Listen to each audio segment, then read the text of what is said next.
नमस्कार, मैं जितेंद्र चतुर्वेदी। बात शुरू करूं उससे पहले आपसे निवेदन है कि अगर आप मतांतर से नहीं जुड़े हैं तो जुड़िए, वीडियो को लाइक कीजिए और खूब शेयर कीजिए। आखिर क्या वजह है कि इंडिया गठबंधन में सन्नाटा पसर गया है। तमाम दिग्गज जो नरेंद्र मोदी को घेरने की कोशिश में लगे हुए थे वो सब औंधे मुंह गिर पड़े हैं। और फिर जो सुप्रीम कोर्ट के जरिए नाथने की कवायद थी उसका क्या हुआ, और क्यों कहा जा रहा है कि झटका बहुत बड़ा लग गया इंडी गठबंधन के सूरमाओं को, क्योंकि वो तो पूरा ताल ठोक रहे थे कि इस बार नरेंद्र मोदी को जो है उठा के पटक दिया जाएगा। और कहा तो यहां तक जा रहा था कि बस अब जो सुप्रीम कोर्ट में होने जा रहा है उसके बाद तो नरेंद्र मोदी के लिए कुछ बचेगा नहीं, और उसमें भी खास तौर से प्रशांत भूषण हो और आप देख लीजिए अरविंद केजरीवाल हो। वैसे तो समूचा विपक्ष जो परेशान है ईडी और सीबीआई से, वो सब खम ठोक रहे थे। और अरविंद केजरीवाल ने तो विशेष सत्र तक बुला लिया था।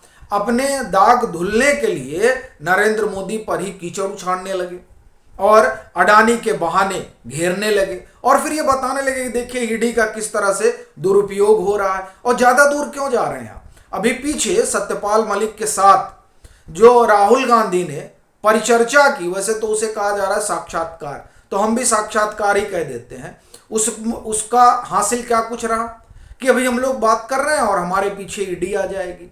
हालांकि ना ये सत्यपाल मलिक ने बताया कि जो आरोप उन्होंने लगाया था उस आरोप का क्या हुआ, और ना राहुल गांधी ने ये बताया कि ये जो नेशनल हेराल्ड वाला मसला है उसमें वो कहां खड़े हैं और कैसे 5 लाख वाली कंपनी जो है वो करोड़ों, जिसके पास हजारों करोड़ की जिसके पास संपत्ति है, उसको कैसे एक्वायर कर सकती है, कौन सा फार्मूला है। अब यही फार्मूला ईडी पूछ रही है तो बताने में समस्या खड़ी हो जा रही है। और यही समस्या है जिसने ईडी को घेरने के लिए सुप्रीम कोर्ट का दरवाजा खटखटाने के लिए मजबूर किया इन सभी लोगों को। और उसका जो मॉडस आप देखें तो यही था कि ईडी नहीं, दरअसल नरेंद्र मोदी को कटघरे में खड़ा कर देना और यह बताना है कि देखिए किस तरह से दुरुपयोग हो रहा है। उसमें दो जो घटनाक्रम है वो वैसे तो आप एक तरह से कहें कि सदमा अरविंद केजरीवाल के लिए है, लेकिन वो चूंकि उस इंडिया गठबंधन का हिस्सा है इसलिए पूरा इंडिया गठबंधन ही सदमे में चला गया। होश सबके पाख्ता हो गए कि ये क्या हो गया। दरअसल मनीष सिसोदिया वाले मसले में जो सुप्रीम कोर्ट का ऑर्डर है वो ऑर्डर हिस्टोरिक ऑर्डर है, और यही वजह है कि सब को आप एक तरह से कहें कि साफ सूंघ गया है। किसी को समझ नहीं आ रहा है क्यों, क्योंकि अभी देखिए क्या कहा जा रहा है कि अरे ऑब्जर्वेशन तो एकदम जो टिप्पणियां थी वो एकदम अलग हैं और जो ऑर्डर है वो एकदम अलग है, कोई तारतम्यता ही नहीं है। अब मुझे लग रहा है ऑर्डर ठीक से पढ़ा ही नहीं जा रहा है। अगर ऑर्डर ठीक से पढ़ते तो सारी तारतम्यता निकल कर चली आती। और फिर जब अंतिम रोज बहस के दरमियान सुप्रीम कोर्ट ने कहा था मनीष सिसोदिया वाले मसले में कि ईडी ये नहीं करी कि पैसा इनके खाते में गया, ईडी ये करी कि जो क्राइम हुआ है उसको होने देने में इन्होंने पूरा सहयोग किया है। ये असल जो बात है उस पर कोई चर्चा नहीं कर रहा है। और दरअसल यही एक पॉइंट रहा जिसने सबकी उम्मीदों पर पानी फेर दिया, जो ये मानकर चल रहे थे कि अब मनीष सिसोदिया को बेल मिलेगी और उसके बाद में पूरा इंडिया गठबंधन जो है वो प्रेस कॉन्फ्रेंस करेगा और अरविंद केजरीवाल तो फिर थाली बजाना शुरू करेंगे कि देखिए हम ईमानदारी में नहाए धोए हैं। और फिर सबसे ज्यादा शोर इस बात का मचाया जाएगा कि देखिए ईडी का किस तरह से दुरुपयोग हो रहा था। सुप्रीम कोर्ट ने कह दिया, अब सुप्रीम कोर्ट ने कह दिया कि नहीं, ईडी ने जो ऑब्जर्वेशन है वो ठीक ही है, इसलिए बेल नहीं मिल सकती। तो अब ये कोई नहीं कह रहा कि नहीं, ईडी जो है वो स्वतंत्र एजेंसी की तरह काम कर रही है। और दरअसल ये जो ऑर्डर रहा, इस ऑर्डर ने उस पूरे नैरेटिव को ध्वस्त कर दिया जो पिछले कई सालों से चलाया जा रहा है। यूं तो नरेंद्र मोदी के खिलाफ अभियान तब से चल रहा है जब से वो गुजरात के मुख्यमंत्री बने। पहले ये हुआ किसी तरीके से उनको इम्प्लीकेट किया जाए जो दंगे हुए उसमें, और उसके लिए पूरी आप एक तरह से कहें कि पूरा एनजीओ का कुनबा ही उतार दिया गया जिसकी अगुवाई तिस्ता सीतलवाड़ कर रही थी। अभी इन दिनों गुजरात हाई कोर्ट में उन्होंने याचिका डाल रखी है। याचिका मैं न कहूं, दरअसल उन्होंने चुनौती दे रखी है इस बात को जो अहमदाबाद कोर्ट का फैसला था।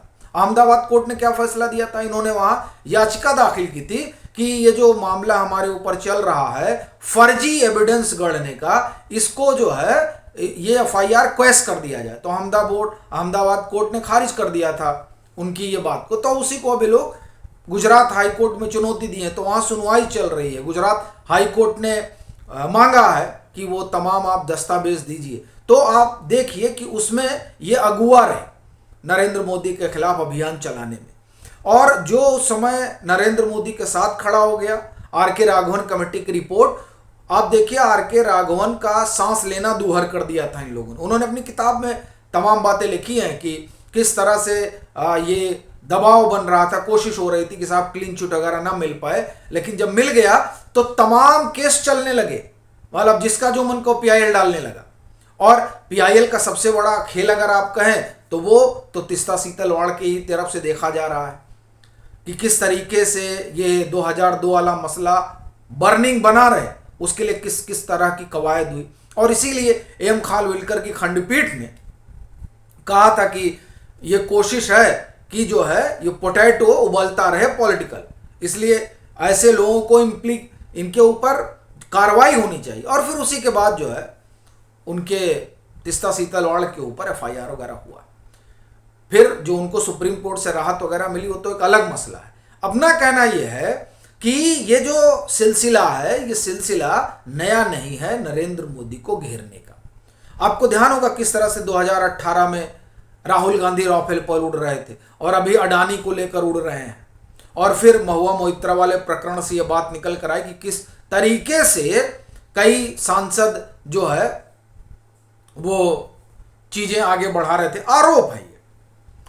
और महुआ मोइत्रा तो फंसी ही है बुरी तरीके से, क्योंकि वो जो है अडानी के बहाने नरेंद्र मोदी को घेरने में लगी हुई थी। संजय सिंह, अब ये सब लोग क्या कह रहे हैं, ये सब लोग कह रहे थे कि देखिए ईडी का बड़ा दुरुपयोग हो रहा है और फिर उसके बहाने जो है नरेंद्र मोदी को कटघरे में खड़ा करना, अडानी को उसी में ले आना। लेकिन सुप्रीम कोर्ट ने जिस तरह से मनीष सिसोदिया का बेल ऑर्डर खारिज हुआ, उसके बाद से एक बात तो साफ हो गई कि अभियान चला कौन रहा है। और इससे पहले दिल्ली हाई कोर्ट ने संजय सिंह वाले मामले में साफ कर दिया था कि कोई कुछ भी पॉलिटिकली मोटिवेटेड नहीं है, जो चल रहा है वो ड्यू प्रोसेस चल रहा है।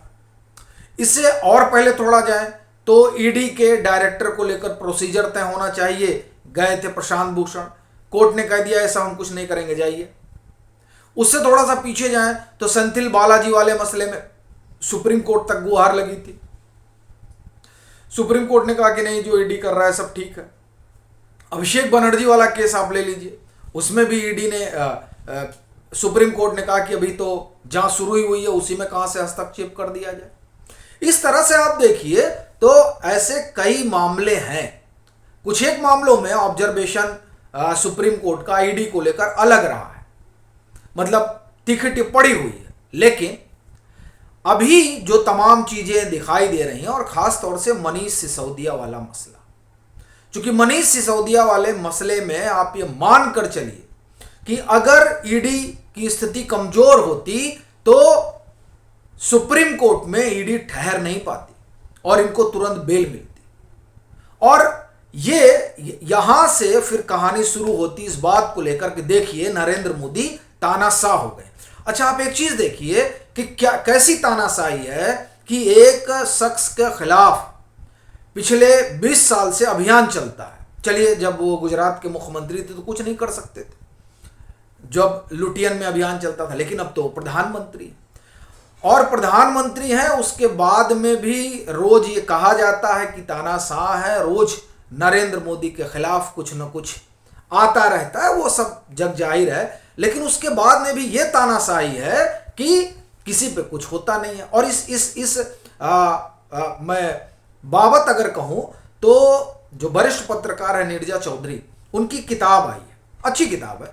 उस किताब के बारे में एक आप ये कहें कि YouTube चैनल है, उस पर वो बात कर रही थी न्यूज लॉन्ड्री पर, उनका अपना वेब भी है।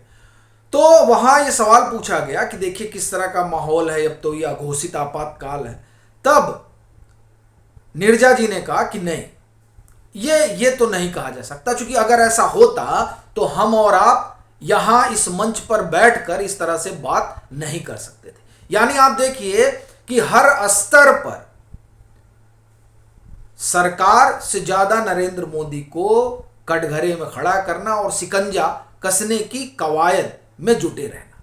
अब आप देखिए कि जब यही एसआईटी पूछताछ करने के लिए नरेंद्र मोदी को बुलाती है, यानी तत्कालीन गुजरात के मुख्यमंत्री, 9 घंटे पूछताछ होती है, कोई शोर शराबा नहीं, कोई हो हल्ला नहीं।